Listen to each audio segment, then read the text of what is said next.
the Shambala Reserve didn't start out as a reserve. We started out as a movie set in order to do a film about the animal in the wild, the problems that they have out there just due to encroaching civilization and sport hunting and, of course, worst of all, poaching. And this all really came about when I was doing 2 films in Africa. And, during the times I had free, I'd go to the game preserves. It was so beautiful to see the animals just roaming free and working with each other and sometimes against each other, whatever. And when we would talk to people who lived there, and this was in 1970, 69 and 70, they'd say, well, you should have been here 15 years ago, 20 years ago, because the animals were so much more plentiful. But remember, it was about the early 70s that people were saying, whoa, we better do something about this. The animals are diminishing in numbers so fast that this is becoming a serious problem. And so my then husband and I, especially after seeing the Goringos game preserve, and there was a house that had been abandoned by a game warden because the house flooded during the rainy seasons, and it was taken over by a pride of lion.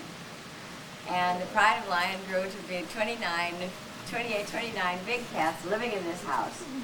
And they were sitting in the windows, they were going in and out the doors, and it was a Portuguese-style flat house. It was white, though it looked more Portuguese than it did African.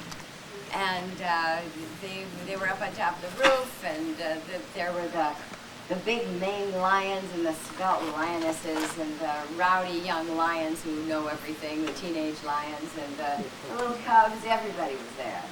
Of course, nobody could get near that house because those animals were wild. And we put a whole lot of, issues together and thought, why don't we make a movie about the animal in the wild? And we chose the great cat because almost everyone is interested or fascinated by them for one reason or another. Whether they think they might want to hug them, coochie-coo, then whether they're scared to death of them, or whether they just simply believe they are majestic and beautiful and want to look at them. So when we got back to the coast here, the script was written, and we started interviewing lions to do our movie. Our intention was to have working wildlife, acting animals, and have a 9-month shoot, over and out, and tell everybody about this big, incredible problem that is becoming so apparent, about the loss of the animals is due to encroaching civilization and sport hunting and poaching. Well, the trainers would hear about our idea of having 40 to 50 big cats in one place, and they said, well, I'm not letting my cat work with a cat it doesn't know because of instinctual dictates to fight. Those are things no trainer can control. So it was suggested to us to acquire our own animals to do the movie. Well, the first one we did was a rescue. A mad doctor in Mandeville Canyon had purchased this adorable, darling little cub. Holding his hands, it's cute, cuddly, been told to be a good cat. 5 months old, it had destroyed his house, and apparently had been in the army. So we heard about it, and my daughter Melanie and I went to pick him up. And the doctor had put the lion in a guest house from which he removed all of the furniture, all of the draperies, and the little lion was sitting in the middle of the room with nothing to do. So we put him in the back seat of our car, brought him home to Sherman Oaks, where he continued his demolition work. And we named him Casey. And Casey used to sleep with Melanie. And it wasn't too long after he had been living with us that he bit her in the leg. In the knee. Well, then we heard about another little lioness who needed a home. So she came to live with us, and she made it very apparent the differences in the female and the male. And this was all becoming very interesting. She too was a rescue. Then we heard about some other little lions. Pretty soon there were 7 of them tearing up my house. I became an expert upholsterer repair person. The draperies were getting shredded, fringed. But our intention was not to keep them as pets, it was just simply to get to know them.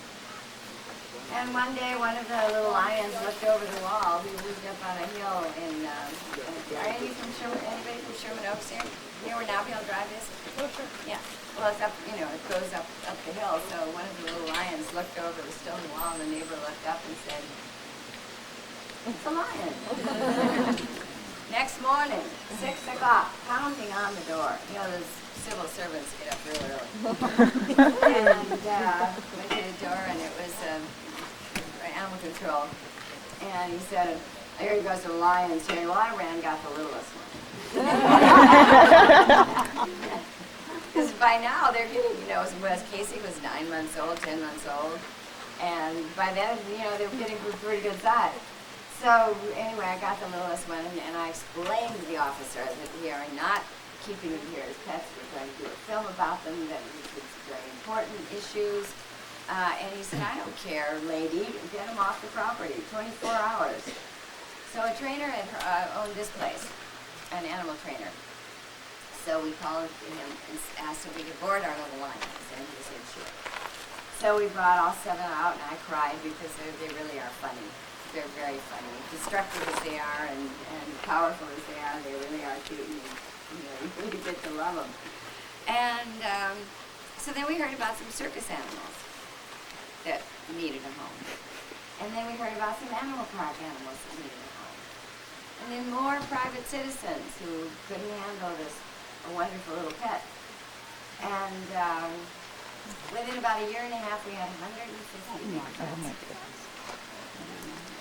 Anyway, it took us from 1972 when we bought this place, because eventually the board bill was more than the mortgage, so we bought it. And we planted over 800 trees, and we built the African house on the lake. Flat roof. It wasn't exactly Portuguese style, but it looks very African. You see it. And we divided the river so that the river would come down this side of the preserve as well as just the railroad side.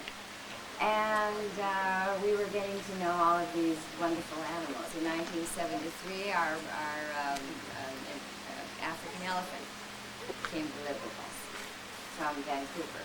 And he didn't like it up there. It was too cold. So it took us till 1976 to get the money together. That's always the most difficult in making a movie, is getting the money. And we finally started filming, and our 9-month shoot turned into 5 years. First scene we did was in September of 1976. And the first scene we did was with the scientist, who was played by my ex-husband. Was a fight scene, and he got in the middle of it, and he was bitten in the hand. The canine tooth went right through his hand. Didn't miss. It missed all the bones, missed all the tendons. Amazing. But we had to stop filming. So then he was about ready to go back to work again, and the leaves fell off the trees. We had to stop filming. So in the spring, we start filming again. My stepson, who was art director on the film, and built all the sets. In the spring, you'd see him up with on a crane. And he'd be spraying some of the leaves gold. And in the fall, he'd be spraying them green. So that everything matches. Movies, everything has to match. So then we would film for a little while, and then we'd run out of money. And then something else would, happen. I'd go off and do another movie, and my daughter would do another movie, so we couldn't do this one. Anyway, 5 years it took. The worst thing that happened was a flood came through here. A 10-foot wall of water came through. It was a body of water was built up in Aliso Canyon because it rained 5 days. We found out later that the county had done cloud seeding. And it rained and rained and rained and rained. It was never different. It wasn't just something of a sprinkle and then a deluge of water or anything like that. It was just 5 days of the same degree of rain. It was almost like a movie set. That they wanted that kind of rain, and it just didn't stop. And a body of water built up. The county had built a bridge up in the hills because one of the roads flooded, and the bridge had formed a natural dam. And as the debris came down, the was holding water. And went a mile into the canyon and 150 feet wide and 12 feet deep. And finally the bridge just blew. And this deluge of water came through. I moved my little house. I live here. That's my little house. And I've added a few rooms on it, but it was a double wide. Tippi Hedren lives in a double wide. So anyway, it moved the house 5 feet west and 5 feet north. And it was filled with sand. Where were you? Well, I was up where we were moving animals because we knew we were flooding, but we didn't expect a lot of water. No, I wasn't, but we got 15 minutes warning. So I drove up here and I left my car up on the road. I don't even know why I did that. But I went in and I thought, what am I going to, what do you take? What do you take? And 15 minutes. So I grabbed photographs and, things that were precious. My skincare. Jewelry. And a friend of mine had come back with me and I said, get some clothes for me. Well, I'm so organized. I'm not doing this anymore either. I had all my sweaters and everything color coordinated. She grabbed a pack of sweaters. I've lived in pink sweaters. Everything was pink. Pink t-shirts, pink sweaters, pink cardigans, pink everything. I don't wear pink anymore. So anyway, it made 9-gauge chain link fencing in those poles, those 3-inch poles, twisted them like hairpins. It was an awful thing. 60-foot trees were going by so fast you could hardly see them. There was a car that was embedded into the dining room of the African booth. So you'll just have to come back in a little while, several months, because I hope we'll somehow get the money and do this. The most wonderful thing about this place now is that it is a sanctuary. And even though we were taking in animals all of those years ago, the Fish and Game started calling us Department of Agriculture, the ASPCA, Humane Society, private citizens to take in these animals. We did become a sanctuary in 1983, and I formed the Roar Foundation so that we could, some of the funds could be, be donated. And also one of the nicest things is that we could have people come and visit and, just get to know a little bit more about these beautiful animals and hear about the problems that they're not only having in the wild, but the problems they're having right here in captivity. Because there are only 5 states that have any laws against owning these animals as a pet or breeding them as pets. California is extremely stringent. And I always applaud the California voter because we saved the mountain lions, we saved the bobcats, we have now stopped the steel leg hold trap, which is an amazing thing to me that has been in existence ever because of the brutality of it. Because that trap is not judicious in who it traps. It traps little cats, little dogs, your pets, it traps kids. So finally, we are not doing that. But I have to tell you, even on a federal level, I wrote, I don't know how you feel politically about it, and I don't care.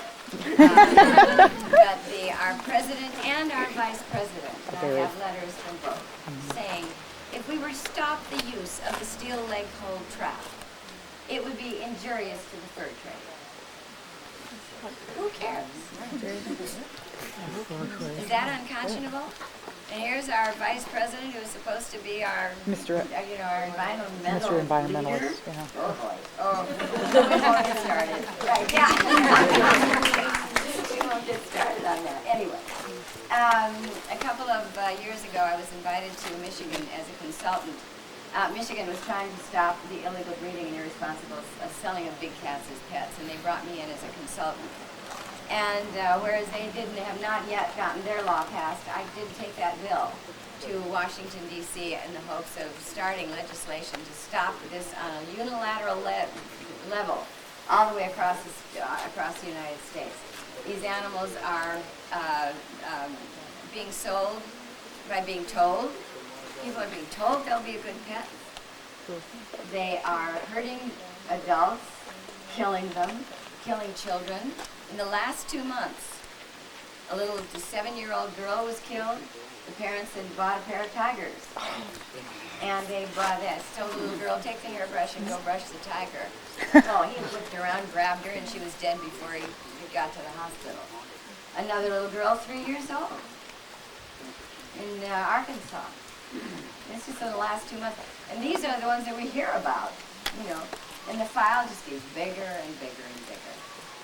I took that bill to Washington to be put into federal legalese. And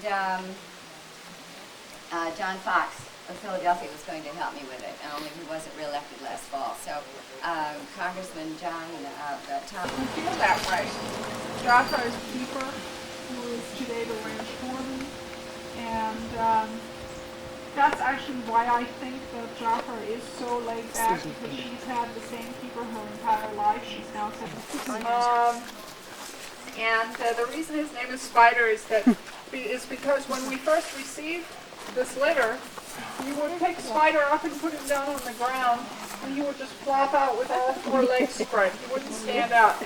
And sooner or later, somebody said that he looks just like a spider when he does that, and it stuck.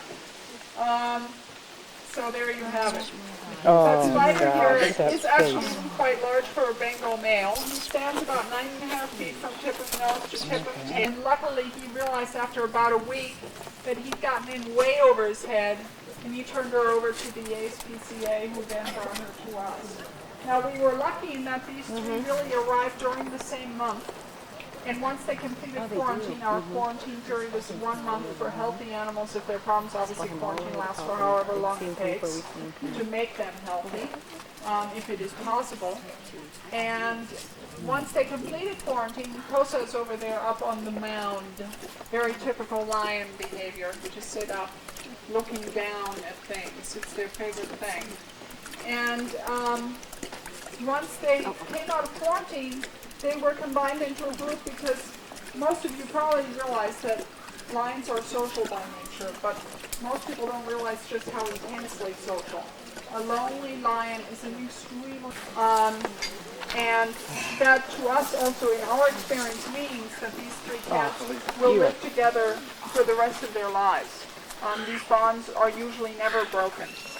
And every day in the wild, so therefore it actually helps them help for the intestines and the liver to have a day off. I don't know any facilities that keep carnivores that don't use the same day. And today happens to be it. So the snack they got earlier, that's it. That was a snack. The only reason they got a snack is because this is a tour day. And a regular Sunday day. Tiger crosses are very large. That is what you usually see. We had 2 Tigons in the past, and the difference between the liger and the Tigon is who the father is. Tigon's the father is the tiger, liger's the father is the lion. And that's the only difference. They're still just 50-50 crosses. God. And the interesting thing about Patrick here is that also as a personality, he is a total cross. He speaks both languages. He speaks both tiger and lion. Though I've never seen him do a full-blown lion's roar. He sort of goes halfway. And he chuffs like a tiger, which sounds something like it's a tiger greeting sound. And you can see he's somewhat striped, but very palely so. And that mane, or what there is of it, basically looks like the mane of a year or year. I never had a compound made at the facility from which he came. So I don't think we're ever going to try to socialize him, because on days when he feels like a lion, he might feel a little lonely, but on days when he feels like a tiger, he would rip into compound made limb from limb. And since he is so very large, there's almost nothing, no one that could stand.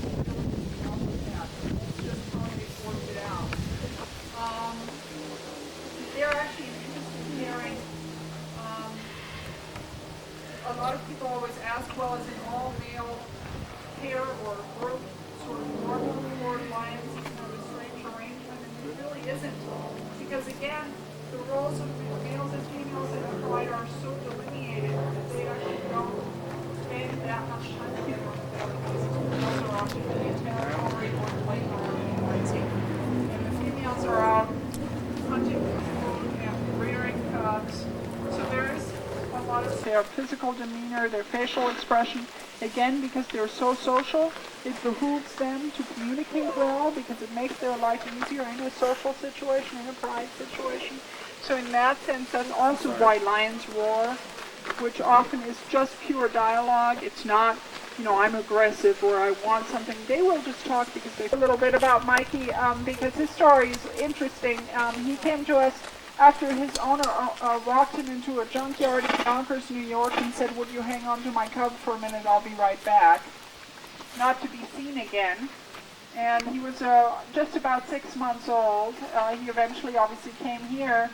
And unfortunately, we do know that he was mistreated because for years he did not act like a normal lion. He was totally antisocial with... Yes.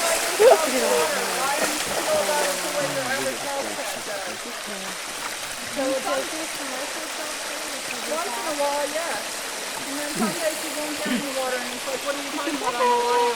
Pepper. He gets a little confused. This is a 22-year-old Pepper here. Isn't he gorgeous? There he is. This is Pepper. He just stands right there. It's so funny. Tigers. These are very, very fierce animals. And they're also formidable hunters. They take birds on the wing out of midair. I've seen it done. Very impressive. And they probably also have the greatest jumping ability in the cat world. They can jump 10 feet straight up in the air from a standing start, which is why there's a rope on here.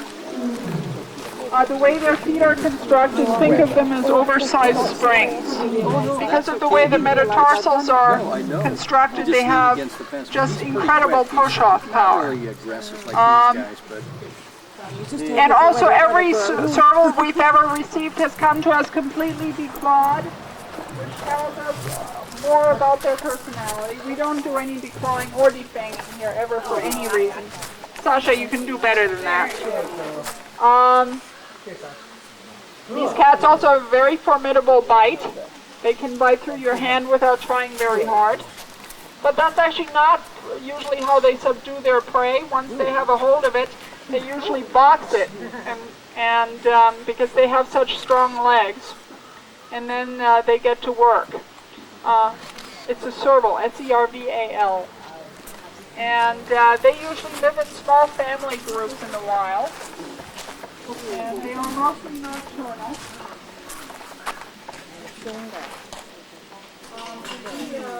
Generally speaking, here tomorrow we refer to them as the sleepy faces because they're pretty much all in the out. It's not because we've ever seen them out, they're just not very spontaneous. Now also they probably have the greatest sense of hearing in the cat world. Those really big ears really do serve a purpose. And the reason they became so specialized is because, as you can see, they're quite small and they tend to live in fairly densely wooded areas. So to me, it's just, I'm giving them the option of doing so, and that's what it's all about. Hi, Delilah. Hi, honey. Delilah is almost 8 years old. She'll be 8 at Christmas, and I've known her since she was about that big. She came to us when she was 2 months old. And she was the first of these 4 to arrive. None of these 4 cats are related, but we tend to think of them as the Shambala pride because this is playing over and over again. They absolutely know who you are. We know this because years ago a lion left here before this became a nonprofit. We now never, disseminate our animals to any other organization or park or anything, but back then, this is 20 years ago, one of the lionesses here left. And she came back to us about 6 years ago, and her old keeper was still here, and she hadn't seen her in about 12 years. And the minute she walked in, she knew who she was, you could tell. And I saw it again basically the kids. That's how the social structure works. And the 2 of them are Pumpkin and Sweetheart, and That's Pumpkin over there, and that's Sweetheart there. And Sweetheart came from the Boise, Idaho school, got her from a private owner, who also declawed her completely. And Pumpkin came to us after the HPCA in Houston, telling her the size she was free. Pumpkin is now 5 years old, and Sweetheart is 5 and a half. And they were first paired. See something that might be tasty. They were paired in one day. Everybody said, let's try and make a group out. Because they were living basically next door to each other, and there was always a lot of interaction going on through the fence. And we figured that Rowdy is so laid back by nature that he wouldn't really try and harass the young females. And as it turned out, in the beginning, the three of them would gang up on him, and we actually worried about him getting beaten up.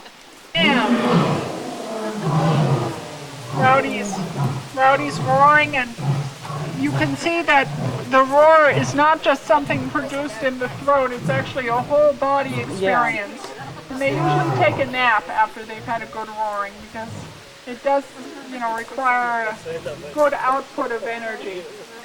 Now, snow leopards are their own species. They're not a subspecies of leopard, and they're native to the Himalayas and to Mongolia.